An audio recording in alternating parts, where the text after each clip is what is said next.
agradecer primeiro a oportunidade de estar fazendo essa entrevista com o senhor e parabenizar o senhor como pessoa, político, sociólogo, economista, agrônomo, no seu trabalho ao combate à fome no Brasil e no mundo, porque o senhor foi quem arquitetou o programa Fome Zero no Brasil, foi ministro especial de Segurança Alimentar e Combate à Fome e depois veio para a FAO como diretor-geral. Então, o que o senhor trouxe do programa Fome Zero, que tirou o Brasil do mapa da fome, para a FAO? Olha, Bela, primeiro eu agradeço suas palavras aí, acho que é um pouco de exagero nelas, mas... Não. Eu fui primeiro diretor regional para a América Latina, da FAO, América Latina e Caribe. Essa experiência, eu estive no Chile como diretor regional de 2006 até o final de 2011. Me permitiu, vamos dizer, testar em alguns outros países vários dos programas que nós tínhamos implantados no Fome Zero, né? Por exemplo, um programa que foi bem sucedido, o da merenda escolar com compras locais. Né? Esse programa que revolucionou a merenda brasileira foi também implantado em 12 países da América Latina com igual sucesso. Né? Quer dizer, não só as crianças comiam melhor, as crianças queriam vir à escola, né? Mas a performance delas melhorou muito. Então, em 6 meses, se pôde ver uma diferença na performance das crianças bem alimentadas com produtos frescos da vizinhança. Além do impacto que isso tinha nas pequenas vilas, comunidades, de comprar localmente. Criou um mercado que não existia, uma economia local. Né? Eu costumo dizer que é um verdadeiro programa de desenvolvimento local. Né? Esse foi um dos programas bem sucedidos. Mas o mais importante que eu trouxe foi a ideia de que deveria existir uma política de segurança alimentar como uma política de Estado, não de governo. Né? Quer dizer, nós tratamos de consolidar em vários países ao redor do mundo a segurança alimentar como uma política de Estado. Garantir alimentação saudável a todos é uma obrigação do Estado. Né? Não é um problema da família, da mãe que alimenta a criança. Sim. Isso tem que estar em políticas de incentivo. Né? O Estado tem que cuidar daquelas que não têm acesso a uma alimentação saudável de qualidade. Essa ideia hoje é uma ideia que vingou na maioria dos países membros da FAO e nós temos exemplos muito importantes, por exemplo, CPLP, os países de língua portuguesa, tem uma política comum de segurança alimentar. E estadual, né? Isso está vendido, isso está consolidado. Em 2017, a ONU soltou um relatório sobre direitos humanos e falando muito especificamente sobre a relação entre o uso de agrotóxicos e o ferimento aos direitos humanos com a utilização de agrotóxicos e também dando recomendações para países produtores de comida, como, por exemplo, a implementação ou incentivo à agroecologia, a redução do uso de agrotóxicos, evitar o subsídio de agrotóxicos. Então, eu queria fazer um paralelo com essas recomendações vindas da ONU com o que está acontecendo no Brasil agora, que nos 5 primeiros meses desse atual governo, 197 registros de agrotóxicos foram autorizados. Então, eu queria entender como o senhor enxerga nesse setor a contramão do Brasil em relação às recomendações vindas da ONU, por exemplo.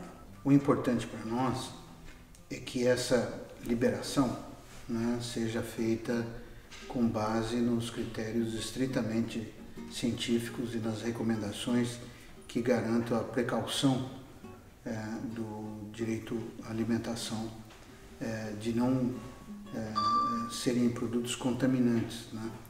Infelizmente, o que nós temos visto é que hoje encontramos resíduos de agrotóxicos, né, em tudo quanto é produto. É difícil encontrar produtos que, exceto aqueles garantidos de origem, que não tenham contaminação.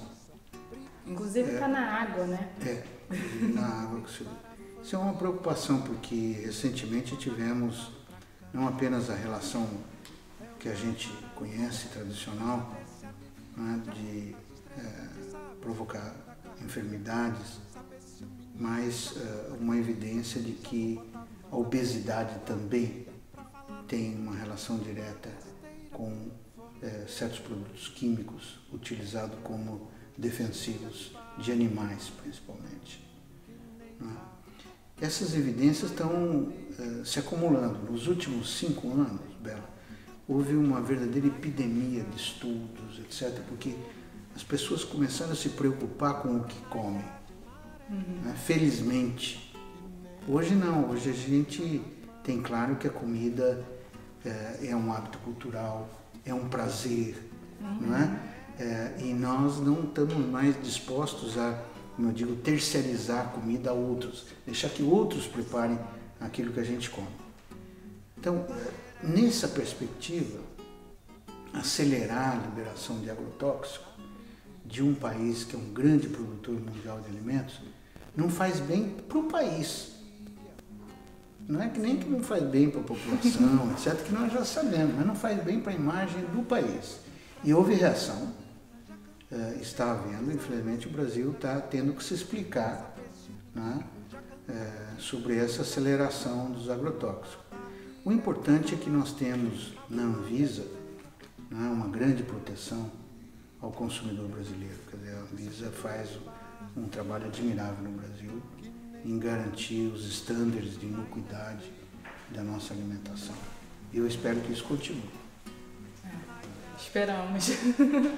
A gente está aqui na FAO, hoje eu tive o prazer de participar do simpósio sobre o futuro do alimento, o futuro da comida.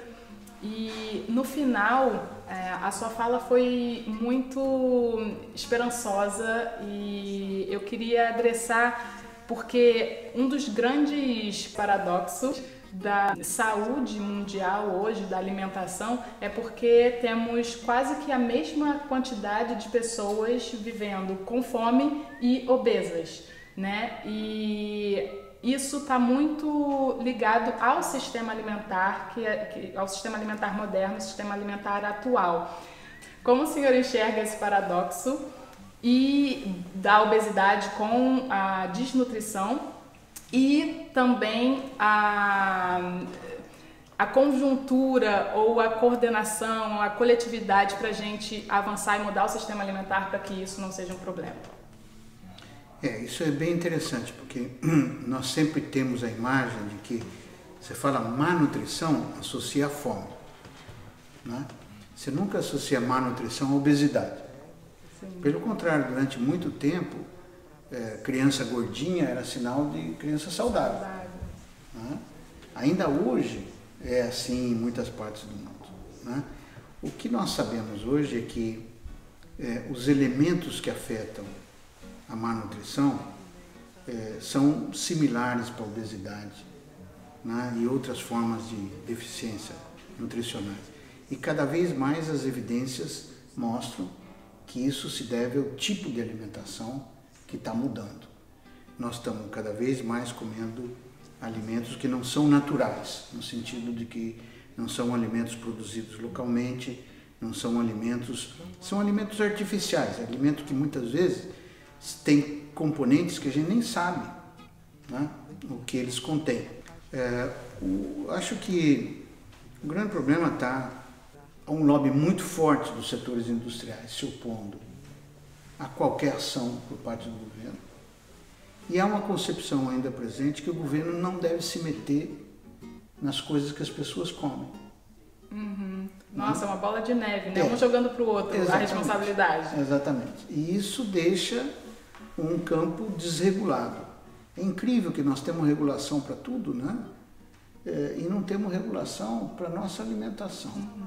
né, que indique os alimentos que são apropriados, especialmente no caso das crianças. A proibição, por exemplo, no Chile, de venda desses chipitos, cereais, esses coisinhas aí que as crianças adoram, não só as crianças, devo confessar, não é? Isso fez uma mudança radical nas taxas de obesidade de crianças em idade escolar, né? E muito rápida.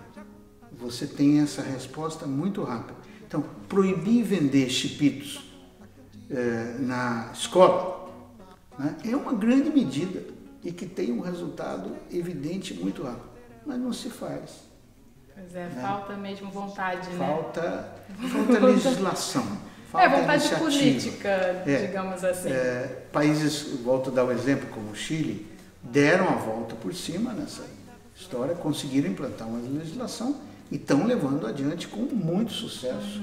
Um sucesso hoje reconhecido pela FAO, pela abrangência internacional que está tendo. Mas esse consenso de juntar sociedade civil, setor privado e governo, né, para levar adiante uma legislação que proteja a saúde das pessoas através do que eles comem, né, ainda não é um consenso, ainda não forma política. Sim. Não gera lucro, né? Não gera lucro. É interessante que também nós nos acostumamos com vamos dizer, esse sistema que nós temos, como se esse fosse o sistema natural. Não é. Esse é um sistema que tem 20, 30 anos, que veio por causa da urbanização acelerada que nós enfrentamos, pelo fato das pessoas não terem tempo de preparar suas comidas e pelo fato de que as comidas localmente produzidas são muito mais caras do que as comidas que muitas vezes atravessam o Atlântico em navios para chegar na mesa do consumidor. Mas isso tudo tem a ver com o sistema de impostos, de taxas, dos preços relativos dos produtos, que os governos podem atuar sobre isso. Da Bolsa de Valores. Da Bolsa de Valores, da especulação. Da especulação, exatamente. Né? Então, isso pode ser mudado. Ai, que bom. É uma delícia ouvir o senhor. E com esse tom de esperança, eu queria saber quais conquistas, como diretor-geral da FAO, o senhor vai deixar, né, o cargo em julho. Qual o balanço geral, assim, como diretor-geral da FAO? Olha, eu acho que a maior conquista que nós tivemos e conseguimos implantar foi trazer a FAO de volta para suas origens, para erradicar a fome e agora acrescentando todas as formas de malnutrição. Cumprir o objetivo número 2 do milênio, que diz exatamente isso: erradicar a fome, todas as formas de malnutrição e promover uma agricultura sustentável. É isso que eu acho que nós conseguimos fazer na FAO. A FAO hoje não só promove a produção de alimentos sustentáveis, promove também o consumo, cuida do lado do consumidor, cuida do lado do aspecto nutricional, não é apenas o aspecto agronômico da produção, das práticas produtivas, e não seguimos apenas o receituário da Revolução Verde, de intensificar a produção a qualquer custo. Nós pensamos no impacto ambiental, nós testamos hoje outras saídas, como a agroecologia, por exemplo, que tem se revelado promissora em muitos países, né? E testamos novas formas de produzir mais eficiente. Hoje terminou o seminário do futuro da alimentação. Amanhã nós começamos, eu abro às 9 horas da manhã, o seminário do impacto das tecnologias da informação e da informática na agricultura, para mostrar como o uso de modernas tecnologias, como o uso do celular, por exemplo, que está revolucionando muitas coisas que nós estamos fazendo em África, né? Pode nos ajudar a chegar a uma nutrição mais saudável. Maravilha.